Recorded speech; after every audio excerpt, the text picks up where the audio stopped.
42వ వచనం చదవండి. మొదటి మాట చదివిన వారు కాకుండా వేరే వాళ్ళు త్వరగా.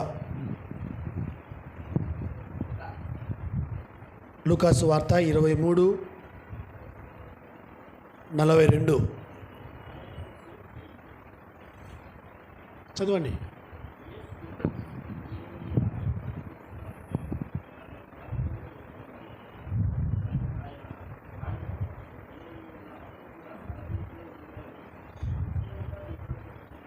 చాలు.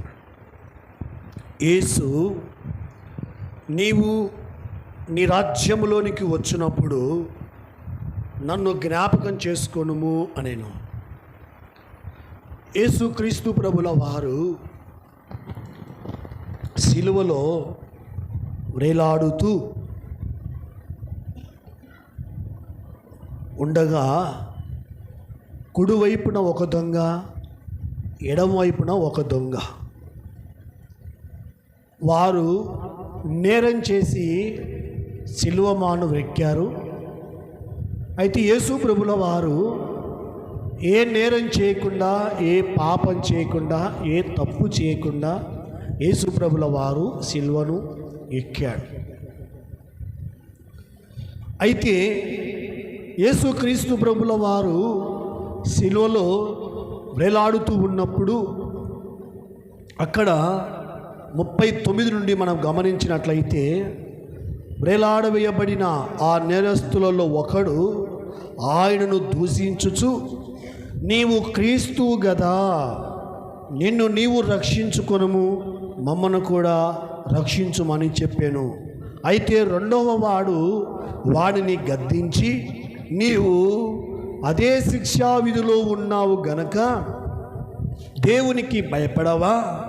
మనకైతే ఇది న్యాయమే, మనము చేసిన వాటికి తగిన ఫలము పొంది ఉన్నాము కానీ ఈయన ఏ తప్పిదమును చేయలేదు అని చెప్పి ఆయనను చూచి, యేసుక్రీస్తు ప్రభుల వారు సిలువలో వేలాడుతూ ఉన్నప్పుడు ఎడమవైపున ఒక దొంగ, కుడివైపున ఒక దొంగ. ఒక దొంగ యేసుక్రీస్తు ప్రభుల వారిని దూషిస్తూ, నిన్ను నీవు రక్షించుకొని నన్ను కూడా రక్షించుమని యేసు ప్రభుల వారిని అడుగుతూ ఉన్నాడు. ఒకటి యేసు ప్రభుల వారిని దూషిస్తూ, నీవు క్రీస్తువు కదా, నిన్ను నీవు రక్షించుకొనుము, మమ్మను కూడా రక్షించు. దూషించుచు, ఆ నేరస్తులలో ఒకడు ఆయనను దూషించుచు, యేసుక్రీస్తు ప్రభుల వారు సిలువలో ఏ నేరము చేయక, ఏ పాపము చేయక, ఏ తప్పిదము చేయక సిలువలో వేలాడుతూ ఉన్నప్పుడు యేసుక్రీస్తు ప్రభుల వారిని చూసి ఈ దొంగ దూషిస్తూ ఉన్నాడు. ఎందుకు దూషించాడు? దేవుని బిడ్డలారా, నీవు కూడా తప్పు చేశావు కదా అన్న ఆలోచనలతో యేసు ప్రభుల వారిని దూషించాడు. దూషిస్తూ, నీవు క్రీస్తువు కదా, నిన్ను నీవు రక్షించుకొని మమ్మల్ని కూడా రక్షించు అని ఆ దొంగ యేసు ప్రభుల వారిని అపహసించాడు. అయితే రెండవ వాడు వాడిని గద్దించి, నీవు అదే శిక్షా విధిలో ఉన్నావు గనక దేవునికి భయపడవా? దేవుని బిడ్డలారా, మనకైతే ఇది న్యాయమే, మనము చేసిన వాటికి తగిన ఫలము పొంది ఉన్నాము, ఈయన ఏ తప్పిదము చేయలేదు. హల్లెలూయా. ఆ వ్యక్తి మొదటివాడు యేసు ప్రభుల వారిని దూషించాడు. అయితే రెండవ వ్యక్తిలో 4 మంచి గుణాలు కనపడుతూ ఉన్నాయి. ఒకటి ఏమిటంటే, చూడండి, రెండవ వాడు వానిని గద్దించి, నీవు అదే శిక్షలో ఉన్నావు గనుక దేవునికి భయపడవా? మొదటి వాడికి దేవుని భయం లేదు, రెండవ వ్యక్తికి దేవుని భయం ఉంది.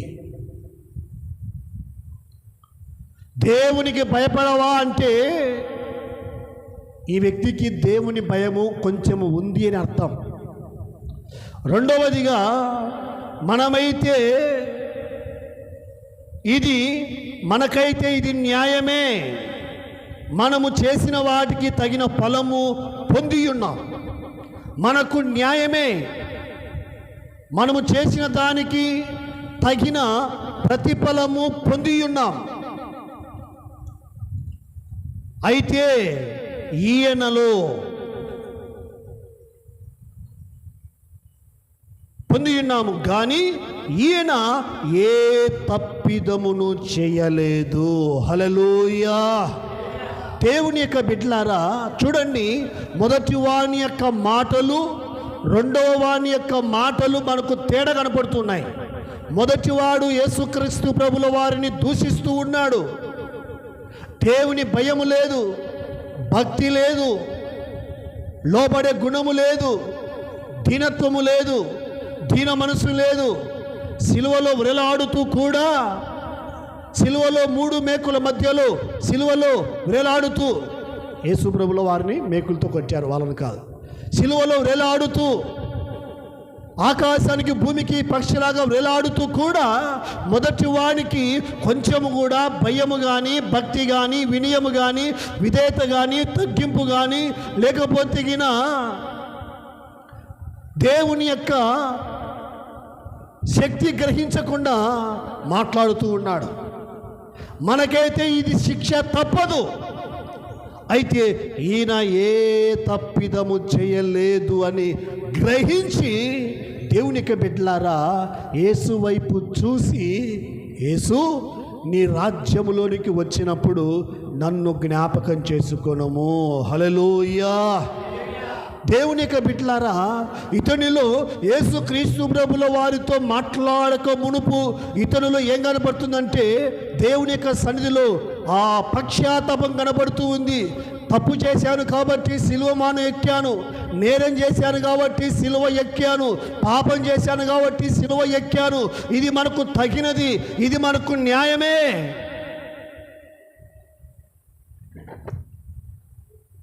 న్యాయమే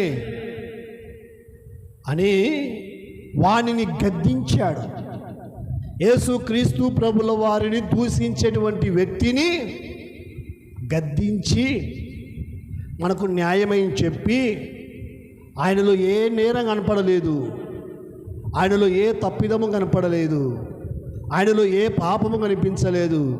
సిలువలో రెండవ దొంగకు కనిపించలేదు, పిలాతుకు కనిపించలేదు, హేరోదుకు కనిపించలేదు, అలాగే కయపకు కనిపించలేదు.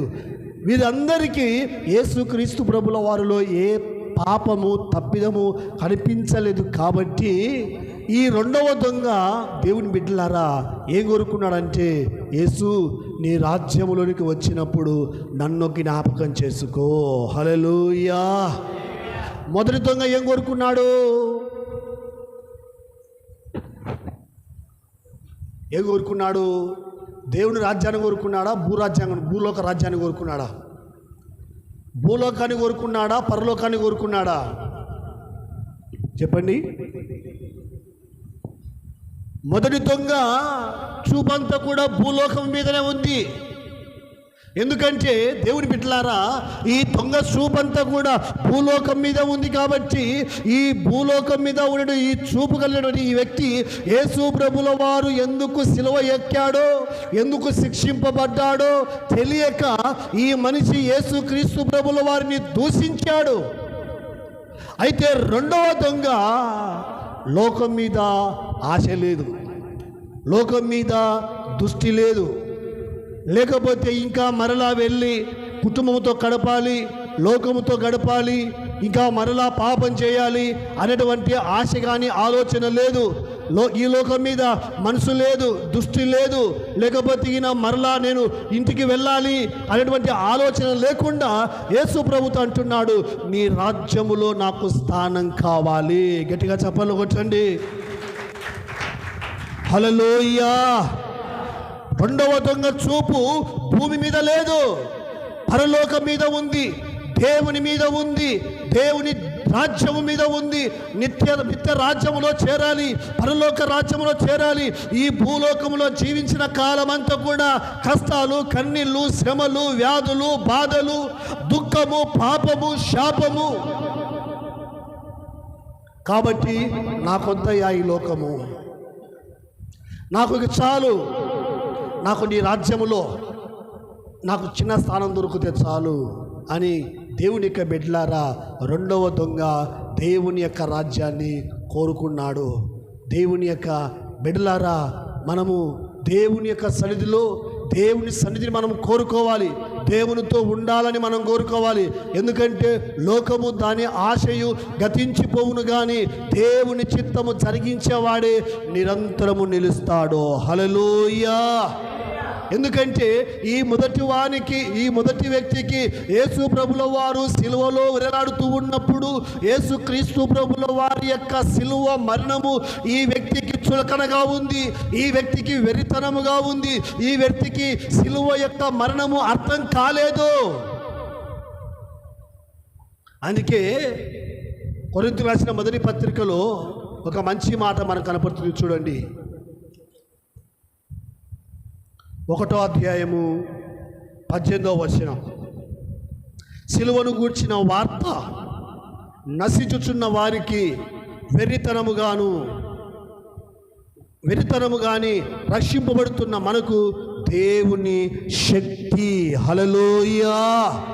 మొదటి వారికి సిలువను గూర్చిన వార్త వెర్రితనముగా ఉంది, రెండవ వానికి సిలువను గూర్చిన వార్త దేవుని శక్తి అయి ఉంది. హల్లెలూయా.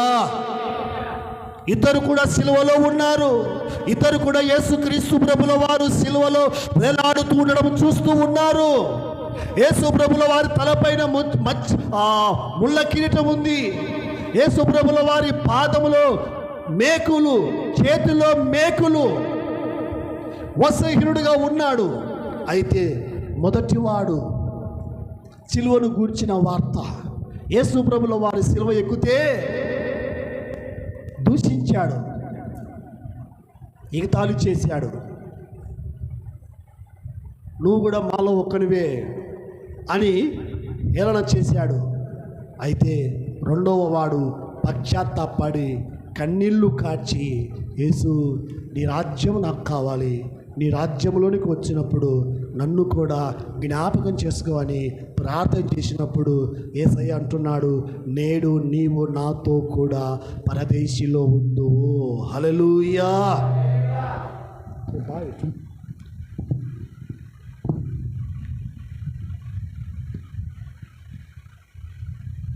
మొదటివాడు భూలోకాన్ని కోరుకున్నాడు, రెండవ వాడు పరలోకాన్ని కోరుకున్నాడు.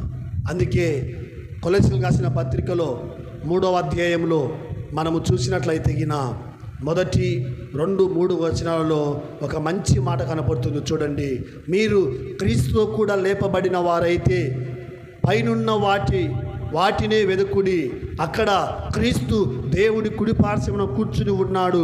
పైనున్న వాటి మీదనే కానీ భూ సంబంధమైన వాటి మీద మనసు పెట్టుకొనకుడి. ఎలా అనగా మీరు మృతి నొందితిరి, మీ జీవము క్రీస్తుతో కూడా దేవుని యందు దాచబడి ఉన్నది. హల్లెలూయా. మన జీవము క్రీస్తుతో కూడా దాచబడి ఉన్నది.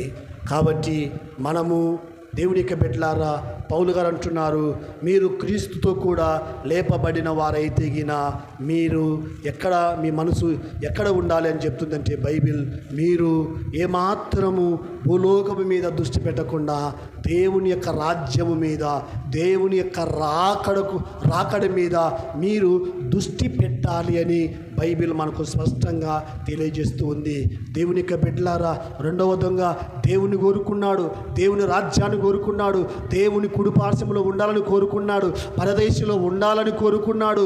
ఈ లోకం మీద విరక్తి కలిగింది, ఈ లోకము వద్దనుకున్నాడు. ఈ లోకములో పాపము, శాపము, దుర్నీతి, భయంకరమైనటువంటి చీకటి లోకము కాబట్టి నాకు దేవుడు కావాలి, దేవుడు రాజ్యము కావాలని దేవుణ్ణి వెదికాడు, దేవుణ్ణి వేడుకున్నాడు. హల్లెలూయా.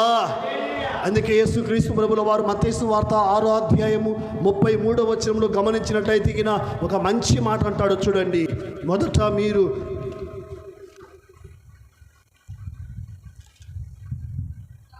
కాబట్టి మీరు ఆయన రాజ్యమును నీతిని మొదట వెదుకుడి, అప్పుడు మీకు అవన్నీ అనుగ్రహించబడును. దేవుని పిల్లలు వెతకవలసింది ఏమిటంటే దేవుని నీతిని, దేవుని రాజ్యాన్ని వెతకాలి. వెతికితే దొరుకుతుందని బైబిల్లో అక్కడే మత్తయి సువార్తలోనే 7వ వచనములో స్పష్టంగా రాయబడి ఉంది. వెతుకుడి దొరకబడును. నన్ను జాగ్రత్తగా వెతుకువారు నన్ను కనుగొంటారని బైబిల్లో రాయబడి ఉంది. యేసుక్రీస్తు ప్రభుల వారిని, ఆయన రాజ్యాన్ని సిలువలో వేలాడిన రెండవ దొంగ వెతికాడు. భూలోకాన్ని వెతకలేదు. భూసంబంధమైన వాటి మీద మనసు పెట్టి భూలోకం కావాలని ఏమాత్రం వేడుకోవలేదు, వెతకలేదు. కానీ దేవుడు కావాలి, దేవుడు రాజ్యము కావాలి, దేవుని రాజ్యములో నేను కూడా ఆయనతో పాటు ఉండాలి అని దేవుణ్ణి వేడుకున్నాడు. కానీ పౌలు గారు అదేంటారు కదా, ఈ లోకము పెంట. ఏదండి? ఈ లోకము దేనితో సమానము? పెంటతో సమానం. బాగా గుర్తుపెట్టుకోండి, ఈ లోకము పెంటతో సమానం. ఈ లోకాన్ని అంతా కూడా మనము మన ఇంటిలో, మన మనసులో, మన హృదయంలో పెట్టుకుంటే పెంటను హృదయంలో పెట్టుకున్నట్టే. ఈ లోకము పెంటతో సమానం. ఈ లోకం మీద ఆశలు కానీ, కోరికలు కానీ, ఈ లోకం మీద దృష్టి కానీ, మనసు కానీ ఏమాత్రం పెట్టుకోకండి. మన దృష్టి అంతా కూడా దేవుని రాజ్యము మీదనే దృష్టి పెట్టుకోవాలి. హల్లెలూయా.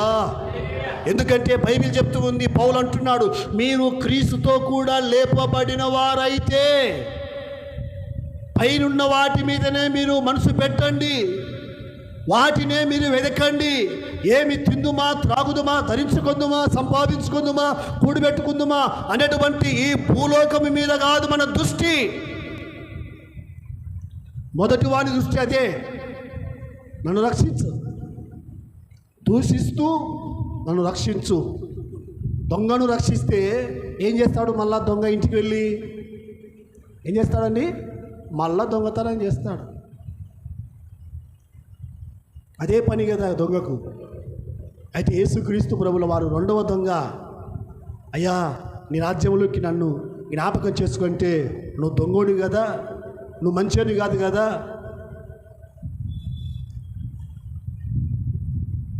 నా రాజ్యంలో నీకు స్థానం లేదు అని అనలేదు. నేడు నీవు నాతో పరదేశంలో ఉందువో. హల్లెలూయా.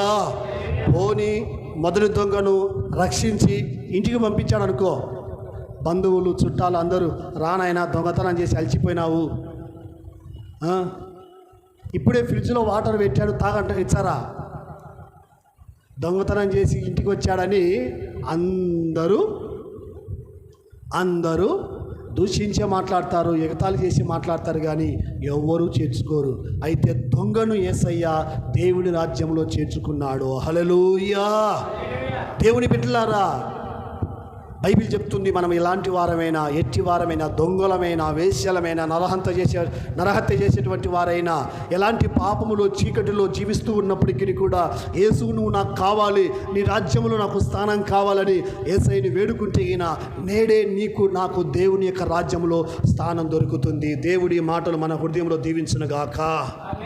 ఆమేన్. మోకరించండి, ప్రార్థన చేసుకుందాం. పరిశుద్ధుడా, ప్రేమగల తండ్రి, గొప్ప నాయన యేసయ్య, మీ పాదములకు స్తోత్రాలు, వందనాలు చెల్లిస్తున్నాం తండ్రి. నాయన, రెండో మాటగా మీరు మాతో మాట్లాడిన గొప్ప మాటలు బట్టి మీ పాదములు